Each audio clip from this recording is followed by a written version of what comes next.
Good afternoon, and thank you for joining us today for this important conversation about moving beyond food apartheid to building collaborative food communities.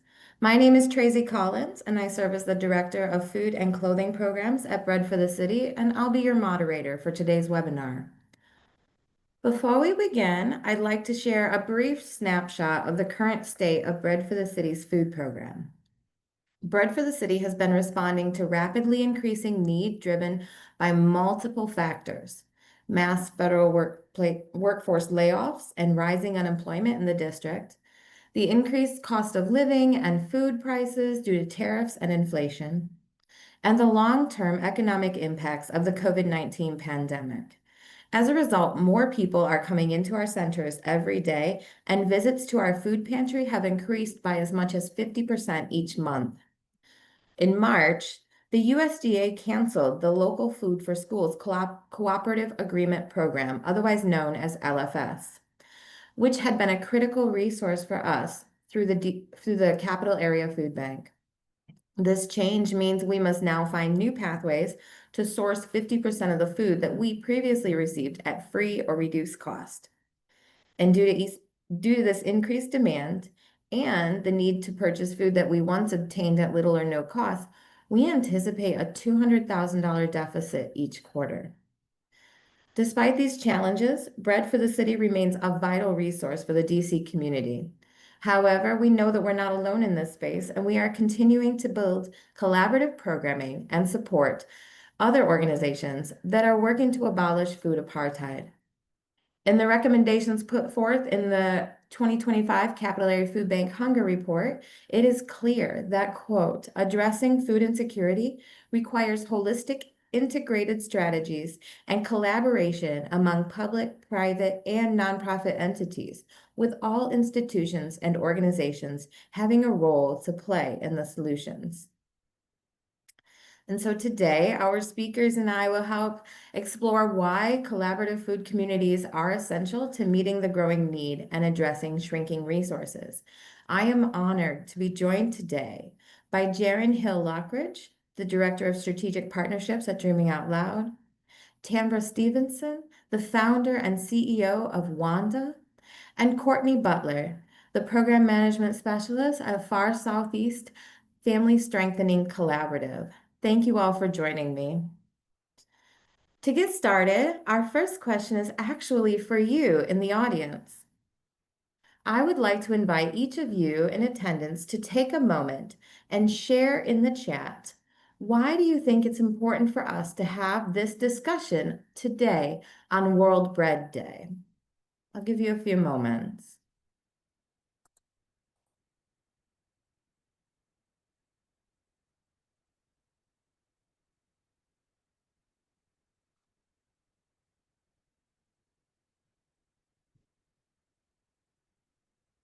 Please feel free to continue to ponder that question and respond in the chat. We'd love to hear from you. I'm going to get started with a question for Tambra. Tambra, thank you for joining me today. A few moments ago, I spoke about the increase in food assistance that we're seeing at Bread for the City. Much of our work is downstream, but I know you are very heavily involved in upstream work. Can you talk about the upstream factors that contribute to the systemic racism and unequal access to healthy, affordable food? Thank you, Tracy. And I just want to first say thank you, everyone, for joining this critical conversation here in Washington, D.C., but really an issue that is felt throughout the world as we celebrate World Food Day, which was commemorated by the UN Food Ag organization that's celebrating its 80th anniversary. And to ground us, right behind me is Cedar Hill, home of Frederick Douglass, the well-known abolitionist who has been fighting for freedom, but also in his memoir, My Bondage, My Freedom, published in 1855, reminds us the time that we're in is no different than more than 150 years ago, when he noted that even at that time, food was used as a weapon, as control, when it came to the gnawing hunger of enslaved people who fought with dogs for crumbs and subsisted on corn, coarse mush. while slaveholders had lavish tables overflowing with fish, flesh, and fowl. And so even in the holidays, liquor was poured like liberation in order to enslave them on the plantation so they would not have the temptation of running towards freedom to the promised land. And so he writes about this disgust and this fight for freedom and plunging them with excess. And so as we look across Ward 7 and 8 and so many communities across this country where we have nutritionally divested, where we have an overflow of liquor stores compared to food stores, compared to farmer markets, to community gardens, that as Karen Washington coined the phrase, food apartheid in The Guardian, it is not by coincidence, but it is by sheer design of understanding the power of what food can be as a symbol of liberation, but also weaponization. And so all the inputs that come into driving where we are today, and as we've seen on a macro level of cuts to federal policy, cuts that flow into DC as we continue to fight for statehood and sovereignty, that our sovereignty is tied to our food system, is tied to the oppression that has been designed ever since pre-Frederick Douglass, as he has noted in his own memoirs. And so we have several drivers, from those who need to continue to be a part of the food policy advocacy landscape to those who are in the nonprofit spaces who are filling in the gap where we don't have the ability to have a system that is designed to equalize the playing field for everyone to gain that sense of food freedom, but also the power in media to help shape the narrative of not putting the burden on individuals when we know we have systems of oppression being designed and weaponized to ensure that we don't gain the freedom of food liberation. And this is so critically important when we think about history of so many times, whether it was in Egypt or whether it was in the UK, pre-industrialization, that fighting for food as a proletariat not only signifies a downfall of civilization, but it also speaks to the lack of humanity that is not designed within our policies. And so we, as the powerful nation that we are, cannot feed our own people. What does it say about the true power that resides here in this country?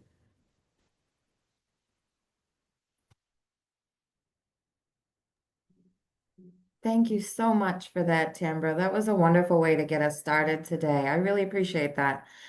Jaron, my next question is for you. When we first shared the email, we used the term food deserts. Part of this conversation is about shifting the narrative. Will you please talk about the differences between the language of food deserts and food apartheid? Absolutely. And I want to also thank you all for making space for this conversation on World Bread Day, World Food Day. Any day of the week to talk about food in our community is an awesome day for me. And I want to also thank my panelists for all of the work that they've done for years. I'm just honored to share space with both of them. The work that Far Southeast has been doing as the greatest nonprofit in Ward 8, if I must say so myself, is to be like, if you don't know, get to know. And then when it comes to Tambra Ray Stevenson and the work that she has done, it is difficult to follow her. If y'all know, y'all, the way that my sister speaks to the work, it is always an honor and pleasure to share space with her. And as the director of strategic partnerships at Dreaming Out Loud, one of the things I say often is that when we come as one, we stand as 10,000. There's not a room that I don't go in where I don't take Far Southeast and WANDA with me. If there's something that's a better fit for them, by all means, that's how we get better together. And at Dreaming Out Loud, over the last decade or so, we've helped almost 100 different entrepreneurs figure out their place in this food system. This vertically integrated food ecosystem is what we like to call Dreaming Out Loud. And specifically, I want to speak to our Dream program.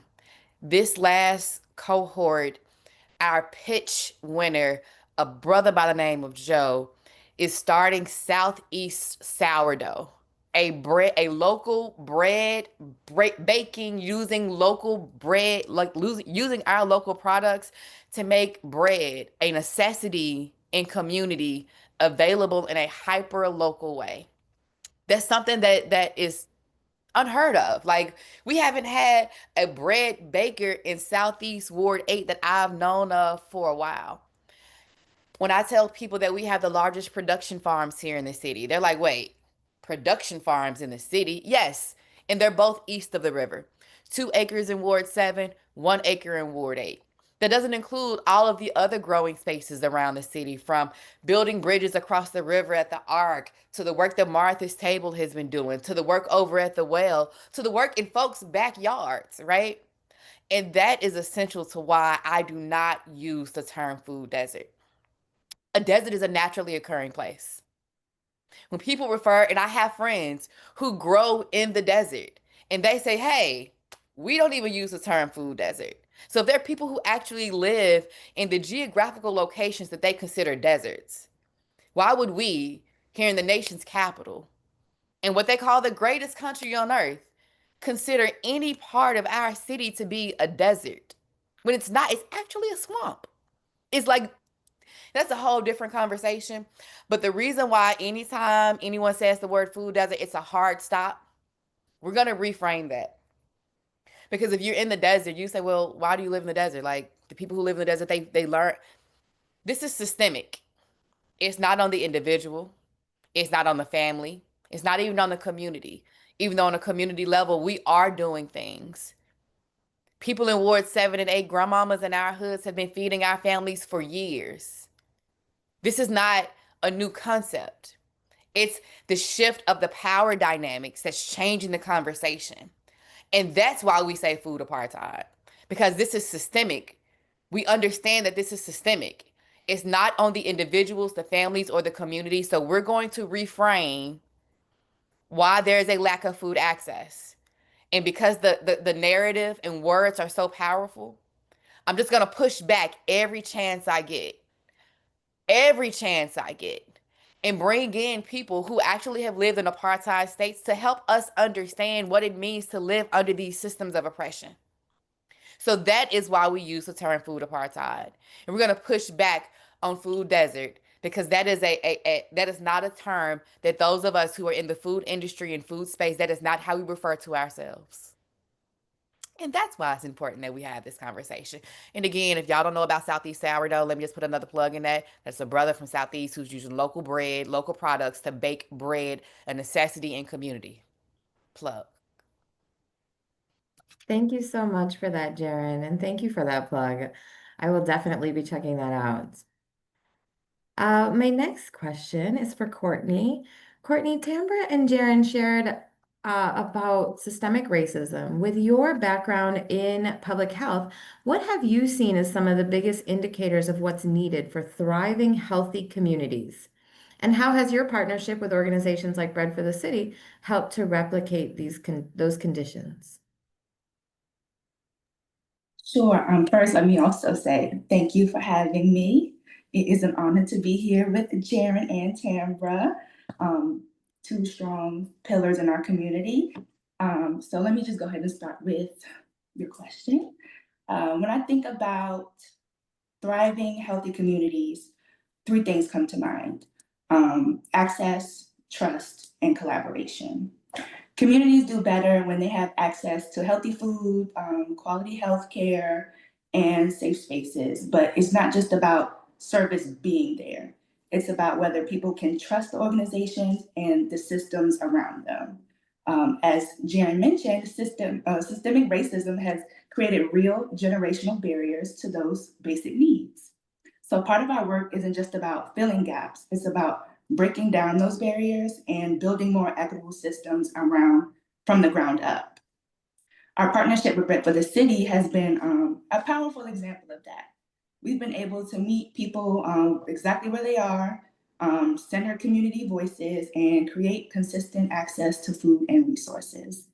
And the truth is, it's not just about distribution. It's really about building relationships and trust, because that's what makes support around sustainable, what makes our work sustainable over time. Thank you so much for that, Courtney. Jaren, I have another question for you. How can we reframe the narrative around food insecurity in Wards 7 and 8? You touched on this a little bit, And moving from the concept of food apartheid to one of community strength and collaboration is so important. But how can we talk about the deficits in our community while also highlighting their strengths? Well, I think let's start by highlighting our strengths. Like, let's just start there. Um, I think that we've said WANDA, but I want to say what WANDA means. And I might get it wrong. I sometimes get it wrong, but I'm trying to get it right. Women advancing nutrition, dietetics, and agriculture. Did I get it right? Okay. Okay, yay, right?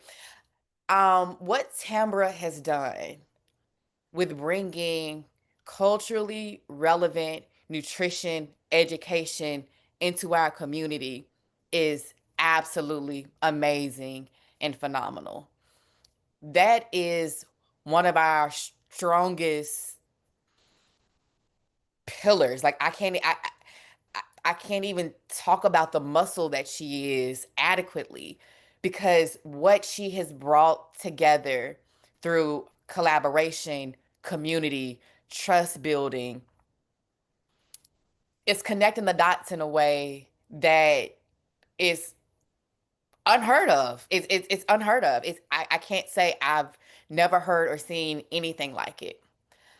And when people talk about what we don't have, I know our greatest strength is not the land, even though we have amazing land. It's the people. It's the people like Tambra. It's the people like Courtney. And it's the people like it's the people like them within the organizations that they work within. East of the river is filled with talent, amazing talent. You name it from the top to the bottom, left, right. I stand on the shoulders of giants who have been doing this work for a very long time.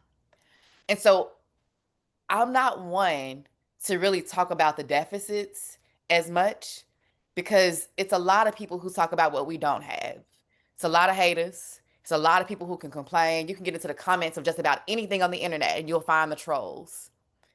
But where do you find the cheerleaders? Where do you find the people who highlight and showcase? Again, it's plenty of people who are going to talk about what we don't have. Go look at any community needs assessment or any strategic plan about Ward A. Anything talking about us, they're going to tell you what we don't have. But where do they begin to talk about what we do have? And that's where I come in with the megaphone every time. Because let me tell you about Far Southeast. Or let me tell you about Wanda. Or let me tell you about Dreaming Out Loud. Or let me tell you. Because I will tell you. I'm a cheerleader for all of us. So for me, it's always going to be how can I highlight and celebrate the things that we have? Because it's always going to be somebody telling you what we don't have, who we're not, what we can't do. And that's just not my MO. I've never been that girl and I'm not going to be. So I'll leave it to somebody else to talk about the deficits. I'm going to be over here telling you about the strengths that we have, and our greatest strength in the Great Ward 8 is our people. Thank you so much, Jaren. I just, my heart is moved and I love it. Thank you. Tambra, my next question is for you. We don't often talk about culturally inclusive food access, but I'm so thankful that Jaren brought it up. How does culturally inclusive food access impact the communities that we serve? And how can you share can you share specific initiatives or practices that have made a difference?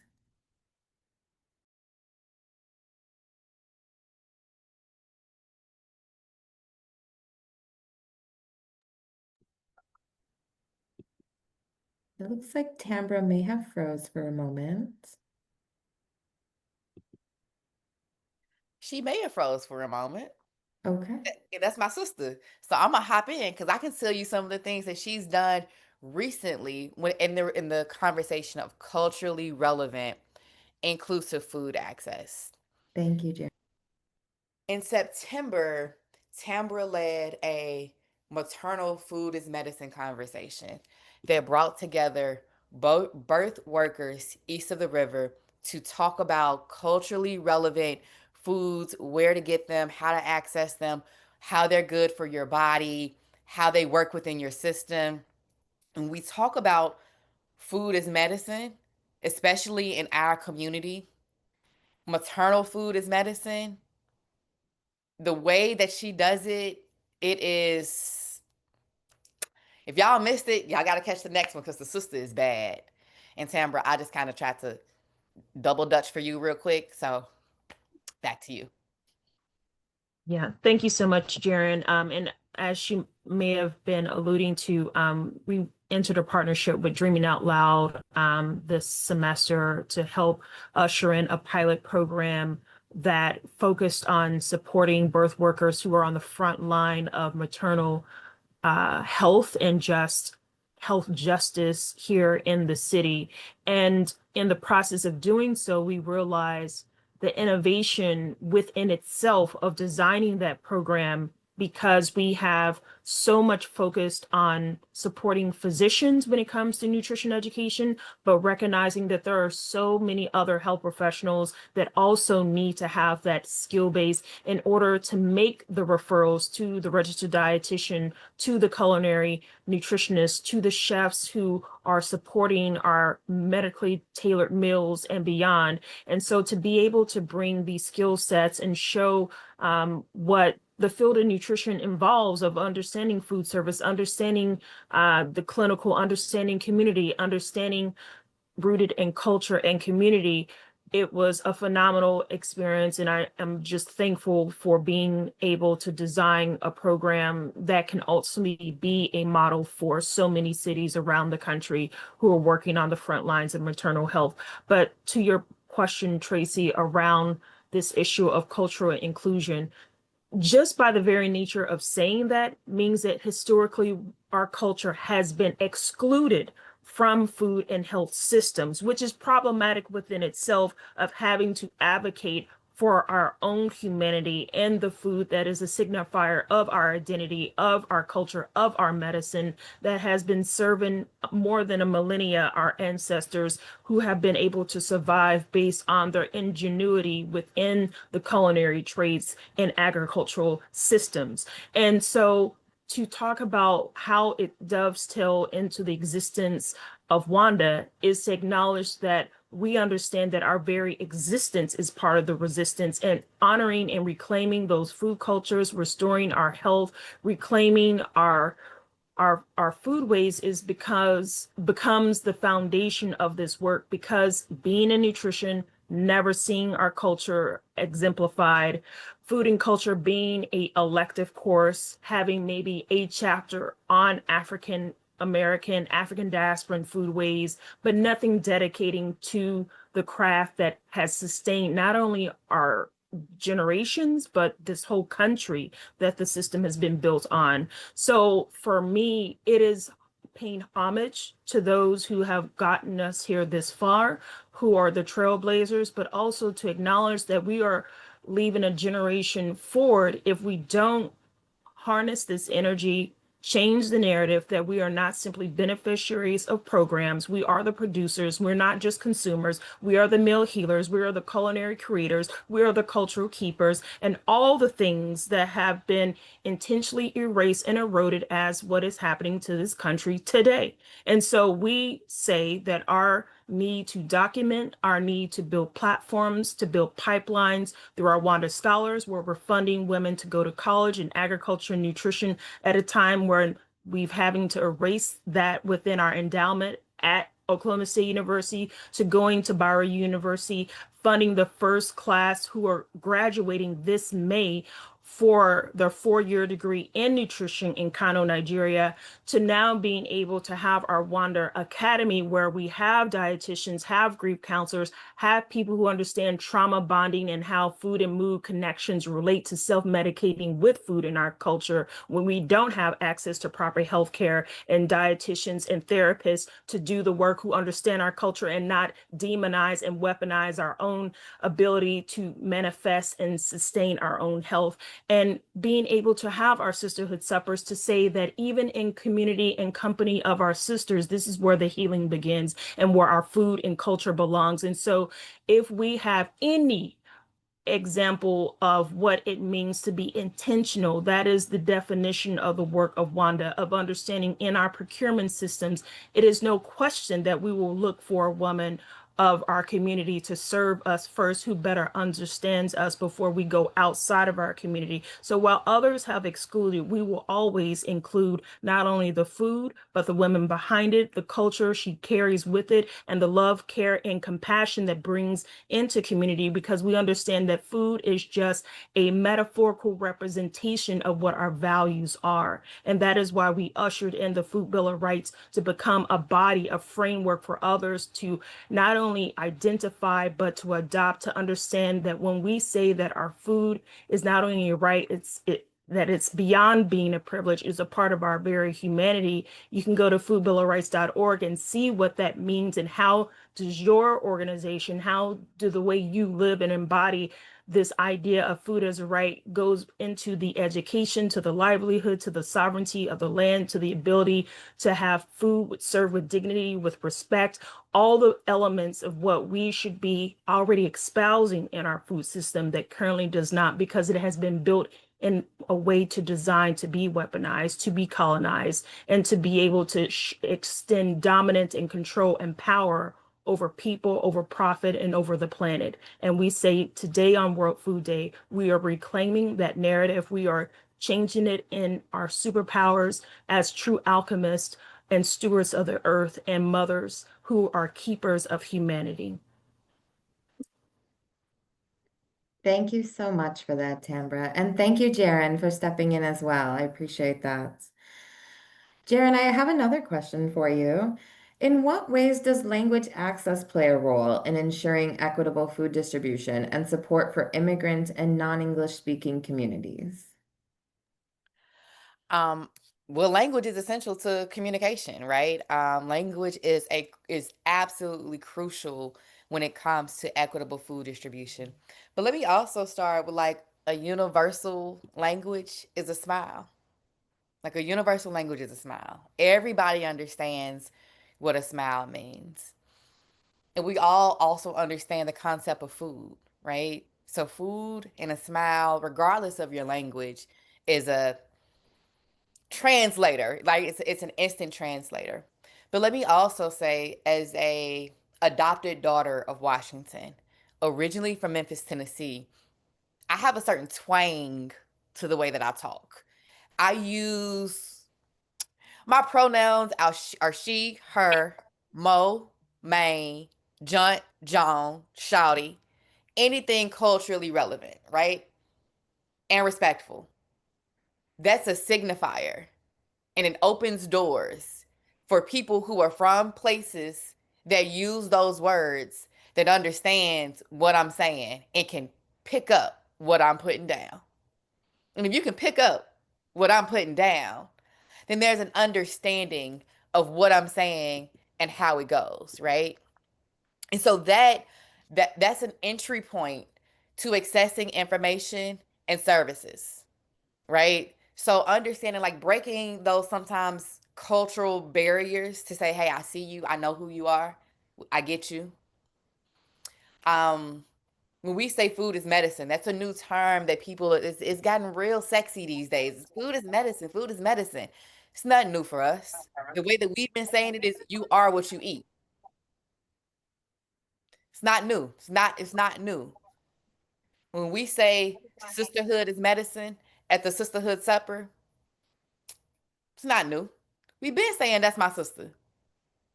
So there's an understanding that goes along with language access. And again, being a non-native Washingtonian, the first time I heard somebody say kill Mo, I was like, whoa, wait, what? Who is Mo and why y'all want to kill him?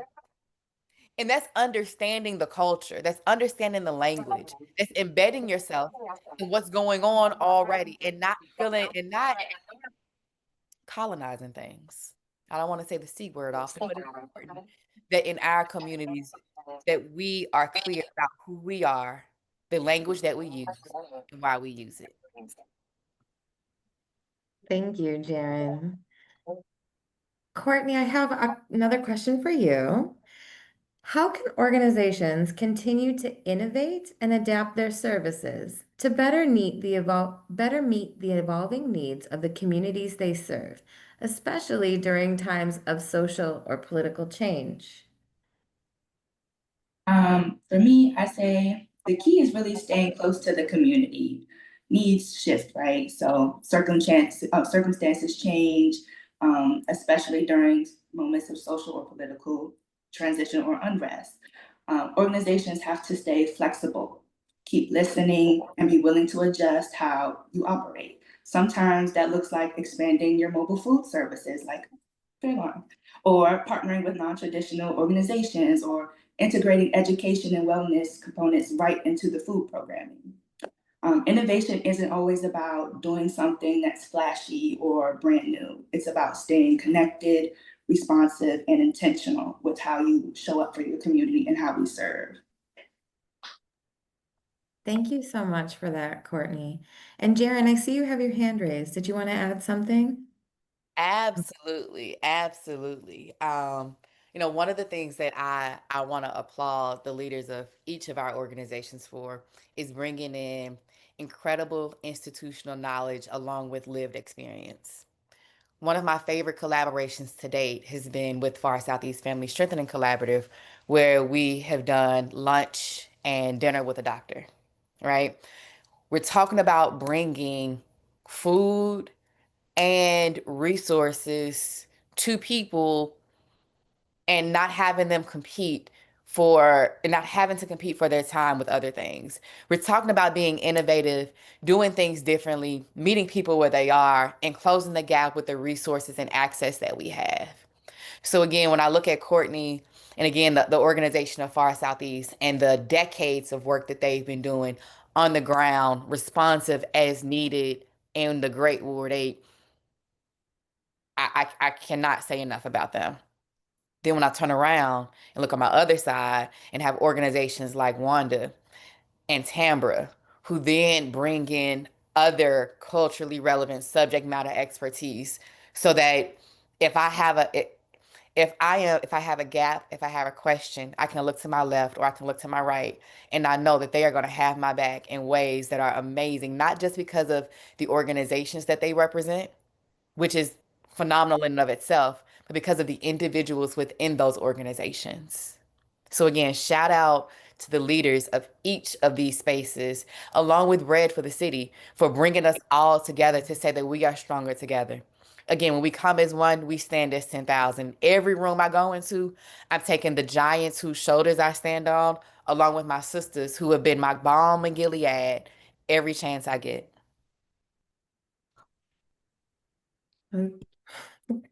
Yes, thank you so much to each of you. I have a question here that is for me. How can community events such as Harvest Fest or holiday helpings be leveraged to foster greater engagement, advocacy, and support for local families? And so, first of all, Bread for the Sea is gearing up for our holiday season, our holiday helping season, which starts with our pivotal event of Harvest Fest.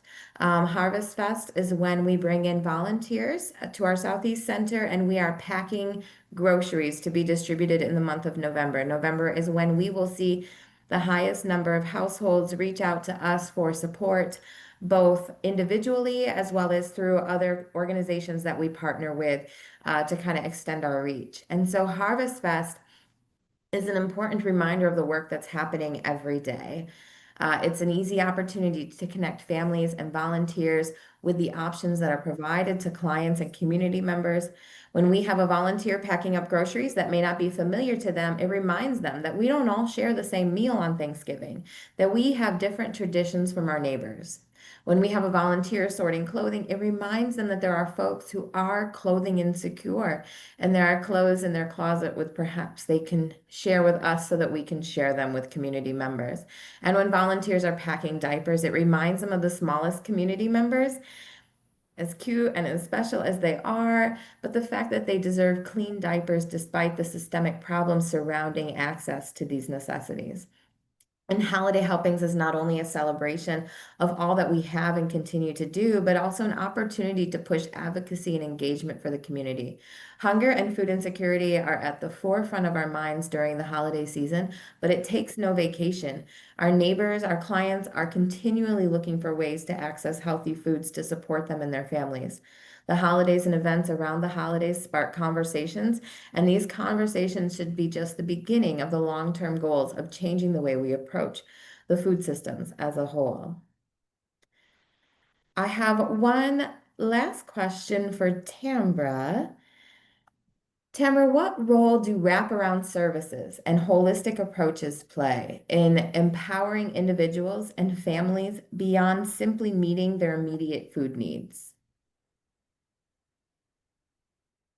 Well, thank you so much for that question. The work of organizations like Bread for the City, Capital Area Food Bank, Maryland Food Bank, and so many others help to meet a critical need when it comes to food insecurity.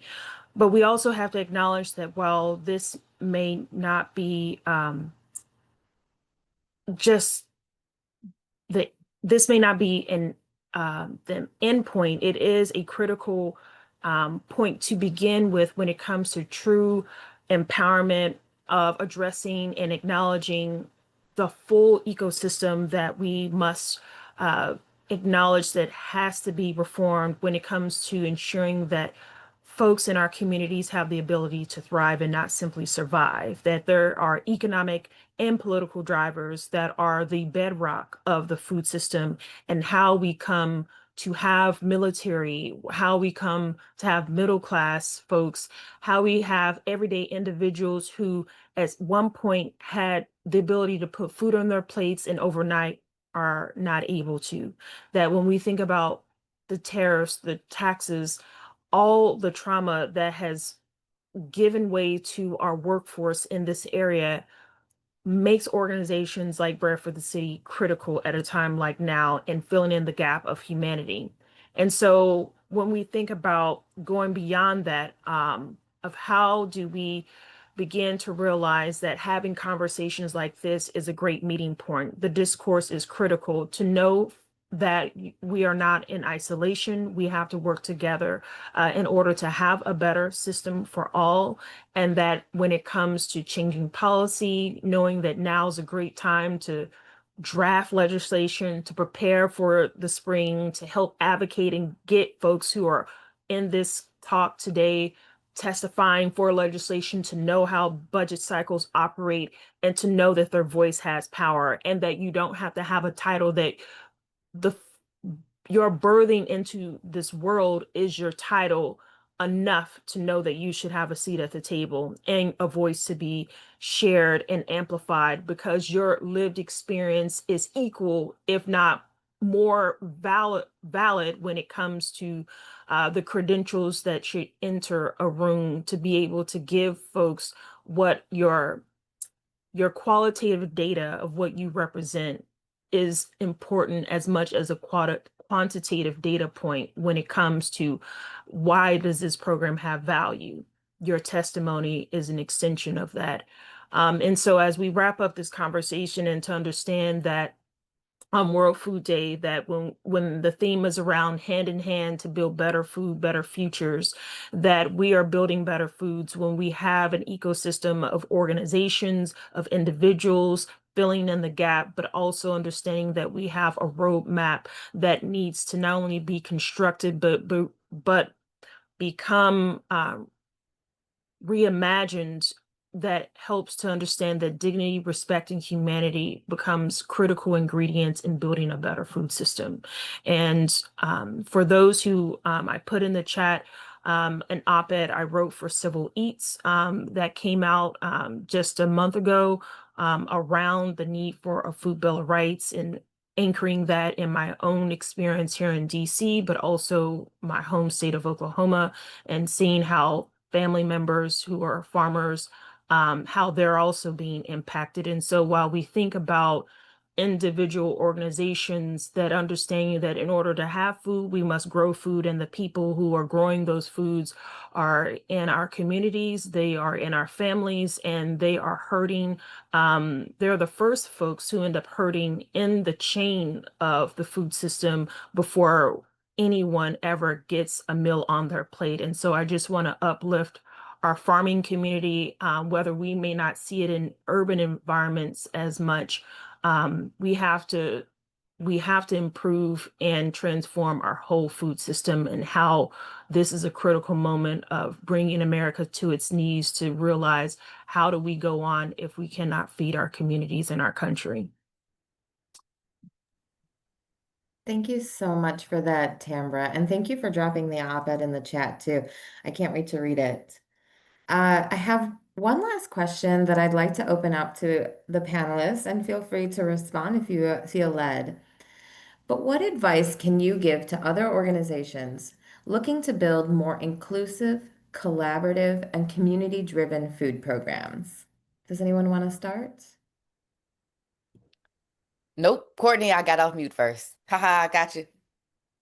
I'm gonna say the organization that I work for, Dreaming Out Loud, we say that there's nothing that we can't do when it comes to food.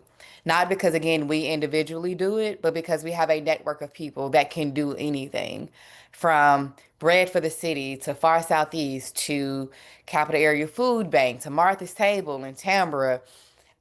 Those are just the big organizations. We have smaller, bigger partners all across the food ecosystem, from soil scientists, seed keepers, edible landscapers, truck drivers, you name it, postpartum chefs specifically, like you name it. We are trying to connect and bring opportunities for us to understand the economic opportunities attached to being able to feed ourselves. See, that's one of the things that I want to be really clear about. There's a business. Food is a business. Like, food is a business. There are a lot of other people who are in the business of feeding us. We're trying to get more of us in our business, in our food business, to understand the economic opportunities attached to not just feeding ourselves, but to also taking care of ourselves. Tambra alluded to earlier, she's sitting over behind Cedar Hill, right? We talk about the Cedar Hill Regional Medical Center and what having a hospital in Ward 8 means. That is another economic driver. So when we talk about the economics of food and taking care of ourselves, Dreaming Out Loud is in the business of feeding our people. And we're trying to connect with other people who are in the business of feeding our people. So there's nothing that we can't do, whether you need produce, whether you need cooking classes, whether you need catering. If you need food, think of Dreaming Out Loud. And now I'll pass it to Courtney. Well, thank you, Jerry. My first piece of advice would be to lead with humility. Don't walk into the community assuming you know what's best.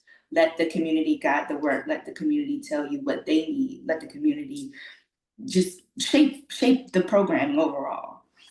Second, build authentic partnerships with local trusted leaders like the people on this panel and organizations.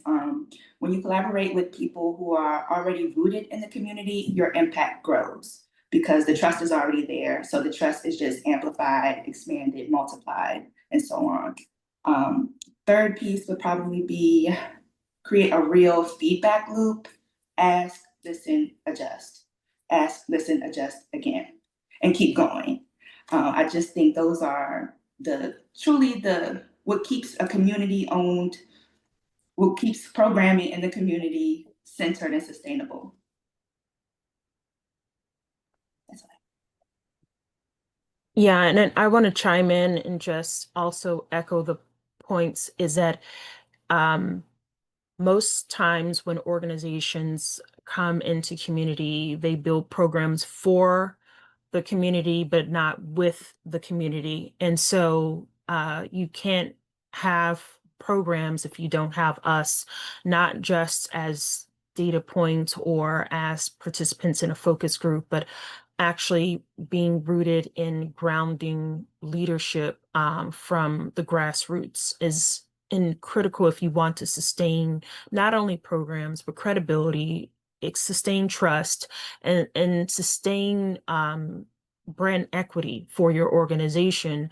And so we know in a book by a Belgian professor entitled Humanitarian Imperialism that humanitarian work can be a form of soft power and can be an extension of imperialism. And so we have to first understand these concepts in order to realize that are we truly trying to get ourselves out of a job? And how do you do that? By ensuring that the very drivers, the politics and the economics, when you look at the Red Summers post-World War II, that you have to understand that we have a situation where we need to help do things like the Dream Academy, making sure that people realize that there are business opportunities within the food system, and to understand that when it comes to politics, that if you're running for office and you don't understand the food system, you're part of the problem. Because more times than not,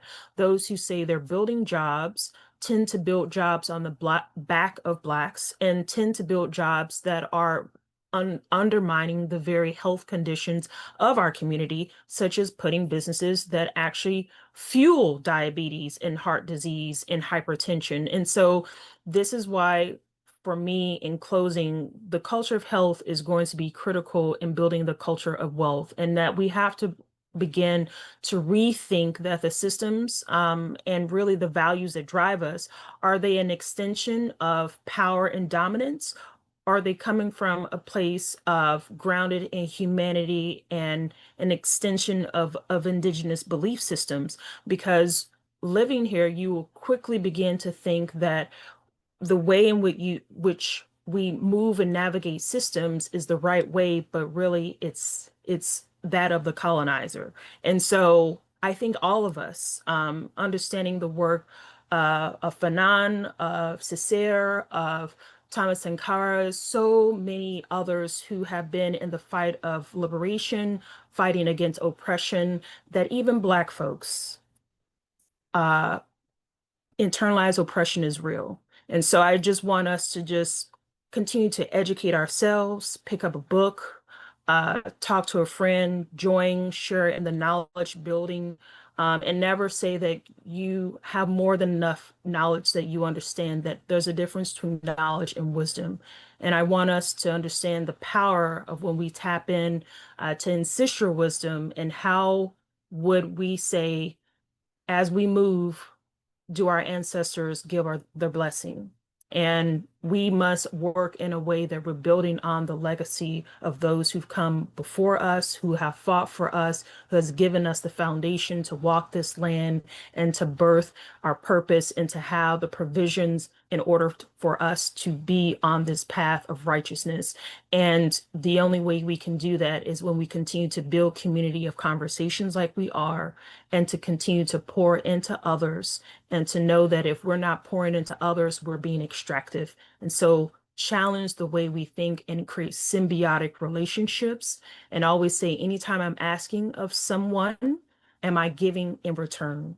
And if I'm not, I'm playing in the hands of a colonizer. Whether you're any race, color, or creed, anyone can colonize.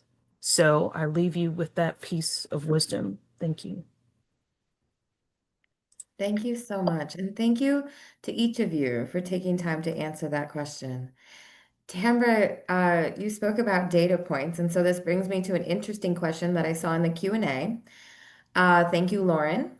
As we move forward from crisis response toward long-term food sovereignty, how do you measure success and not just distribution numbers? And this would be for That anyone.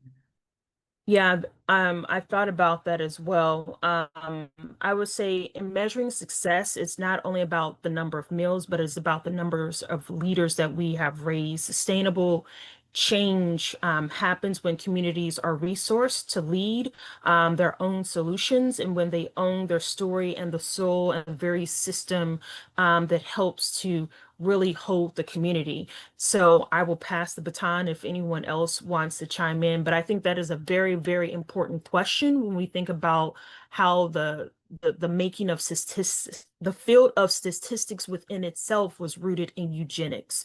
And to understand that when we bring in the qualitative data, the stories, the testimonies, the lived experience helps to contextualize the very concrete nature of numbers that drill us down into zeros and ones in this age of AI. And I think, thank you, Lauren, for that question, because we cannot, as those who have evaluation reports in the making on impacts of programs, that if you're not asking open-ended questions and not recording and having the dialogical voice that Venus Winter Evans speaks of, and especially when it comes to Indigenous and communities of colors, then you miss the mark of understanding the full weight of the impact and the intangible effects of our programs when you only look at how many meals served, how many people attended a program, but not how many bonds were broken, how much community and social capital was given, and how those who come together, what future joint ventures will they make because of your ability to be a community builder.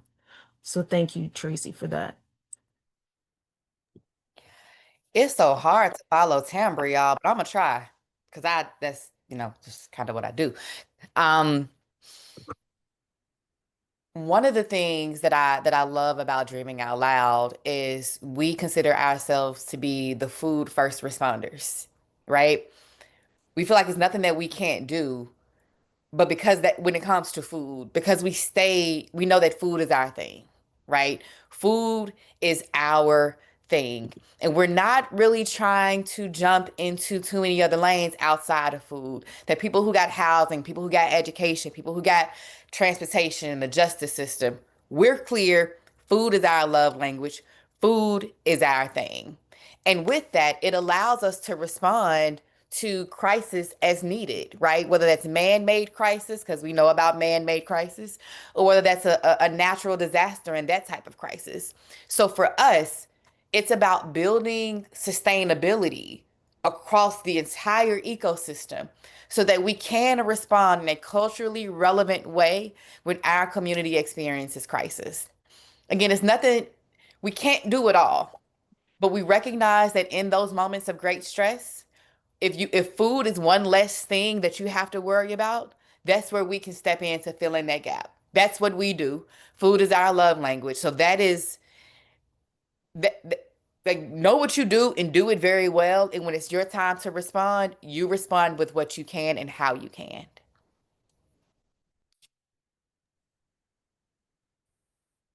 Sorry, couldn't find my unmute.